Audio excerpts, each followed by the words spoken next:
La vie d'une entreprise est faite de création et de développement, mais aussi de cession et d'acquisition. Dans le Grand Genève s'ajoute la composante transfrontalière.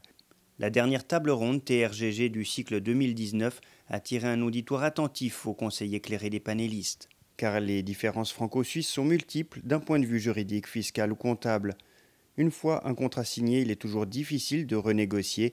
L'essentiel est donc de bien se préparer en amont, estime Virginie Fauveau de Capital Transmission. Oui, il faut faire une analyse du marché, parce que le marché en Suisse, il est particulier. On a 24 cantons, on a plusieurs langues. Donc le développement, si on rachète une société qui est uniquement basée, par exemple, à Genève, à Lausanne, le développement en direction de la Suisse alémanique n'est pas simple. Donc il y a une analyse de marché qui est importante. Comprendre ce que fait la société, quels sont ses clients et pourquoi on veut faire cette acquisition. Le défaut de certains acheteurs est d'arriver en donneur de leçons, attitude mal ressentie de l'autre côté de la frontière. Il faut gommer son côté étranger et puis venir avec sa casquette d'entrepreneur, comprendre les gens, la façon dont ils travaillent, comment la société est organisée, appréhender la culture d'entreprise et prendre le temps de faire les changements petit à petit. Il ne faut pas tout révolutionner. Racheter des sociétés saines, c'est souvent beaucoup plus facile que reprendre une société dans laquelle il faut tout restructurer. Disposer d'une simple boîte aux lettres est rarement viable. Il s'agit de s'insérer dans le réseau local. Une entreprise à racheter n'est pas qu'une structure à valeur comptable, elle doit surtout sa force à ses ressources humaines. Charles Franier d'ACA Switzerland le perçoit au quotidien. Quand on rachète une entreprise, effectivement, il y a un objectif qui est bien défini. On veut acquérir une clientèle ou un savoir, etc.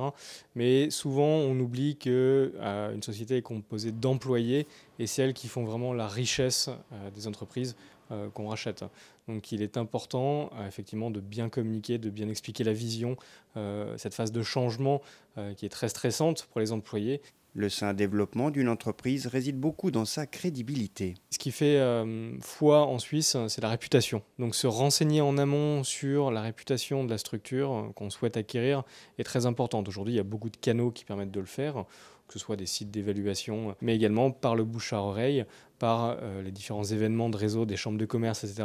On peut assez facilement acquérir des informations sur les structures. Des organismes tels que la Fondation d'aide aux entreprises apportent une aide en termes de cautionnement. Les chambres de commerce binationales jouent aussi un rôle actif pour accompagner les entreprises dans ce processus. À la tête de la CCIFS, Romain Durier peut donc témoigner de la vitalité des échanges transfrontaliers. Sur le bassin genevois, il y a beaucoup de mouvements, en Suisse romande même en général, et je pense que c'est une tendance qui va se confirmer dans l'avenir. On voit une entreprise sur 5 qui va être à remettre dans les 5 prochaines années, du fait du départ à la retraite des dirigeants, des actionnaires dirigeants, du fait aussi qu'on a peut-être dans les nouvelles générations, pas forcément chez les enfants, des gens qui sont en capacité ou qui ont la volonté de reprendre. Il y a aussi une problématique fiscale d'investissement, ça coûte un petit peu d'argent de reprendre une entreprise, et donc on se retrouve avec passablement d'actionnaires dirigeants qui arrivent à 60, 65, parfois 70 ans, et qui n'ont pas encore véritablement de solution pour la pérennité de leur entreprise. Tony Authieri, PDG d'un groupe spécialisé dans les différents métiers de la construction, a pu également témoigner de ses expériences. Des retours toujours précieux pour assurer des transmissions réussies au plus grand nombre.